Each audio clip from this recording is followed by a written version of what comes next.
Pwes na para sa reklamong murder at frustrated murder ang dalawa sa mga suspect sa pagpatay sa international car racer na si Enzo Pastor. May live report si Ian Cruz. Ian. Yes, Jiggy, mixed pakaramdaman ni Enzo Pastor nang makaharap ng malapitan sa inquest proceedings ang pangunahing suspect na si Sandy De Guzman. Kanina yung Jiggy sa Department of Justice.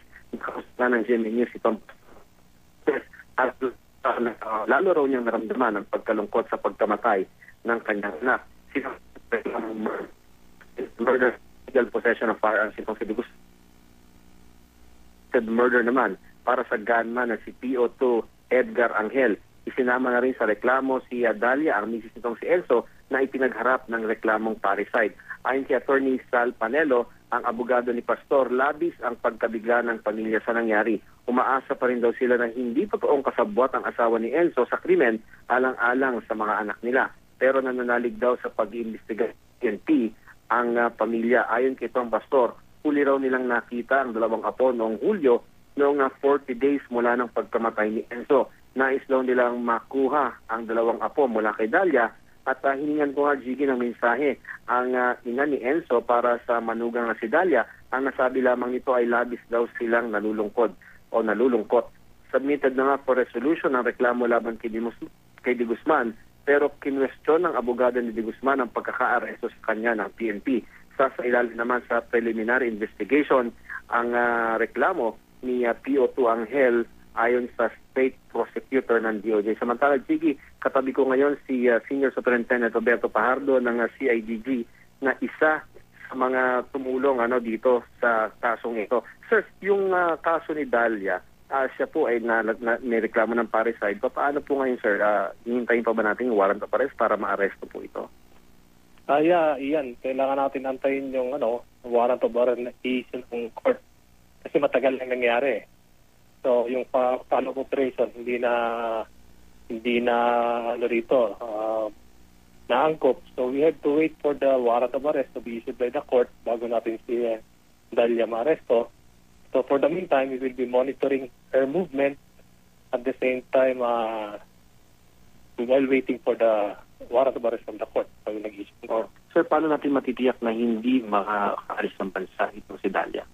Actually, kung talagang gusto niya umalis, wala tayong magagawa. Ang gawa lang natin is mag-monitor at mag-field ng mga intelligence operative para ma-monitor yung movement ni Dalia. At the same time, kung ma-hold sa airport, yun ang isa sa mga natin gagawin para habang inaantay yung warrant of arrest. Pero sir, matibay ba yung ebidensya laban sa kanya base din sa mga affidavit ito si PO2 Angel? Actually, based sa affidavit ni PO2 Angel, tinuturo siya. At meron pa tayong mga ibang witnesses na nag-identify nung sa relasyon ni Sandy sa ni Dalia. So malakas yung connection ni Dalia sa ni Sandy. Okay, maraming salamat, Colonel Pajardo. Jiggy, yan nga ang tinig ni Senior Superintendent Roberto Pajardo, ang pinuno ng CIDG-NCR na isa rin sa mga miyembro ng Special Investigation Task Group kasama ng QCPD at mga military tulong-tulong para na ma-arresto itong PO2 Angel. Gayon din itong si Sandy De Guzman. Sige. Ian, nasa katabi pa ba si Senior Superintendent Fajardo? Yes. Ihabol ko lang, Ian, na kung halimbawa dahil nga po wala pang warrant, Colonel, biglang sumulpot sa airport itong si Dalia, ngayong hapon, itong misis ni Enzo Pastor. Ano po magagawa? Monitoring lang po. So, ano po magagawa ng pulis dito o immigration? Actually, trabaho ng immigration yan. So, kung kaya nila i-hold nila. But kung magpumilit at wala tayong magagawa, hanggang walang hold departure order, wala tayong magagawa ron. So, but, yun na nga, pagtulong-tulungan namin ng immigration para, kumbaga sa as much possible, ma-hold natin. So, trabaho ng immigration yan pagdating na sa paglalabas ng bansa. Apo.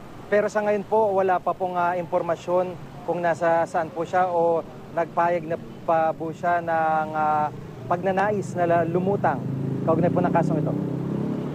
Wala pa siyang feeler na lulutang but yun na, kaya sinama natin sa kaso kasi identify naman siya. So we'll just wait for the court order ng warrant of arrest para ma-implement natin against sa kanya.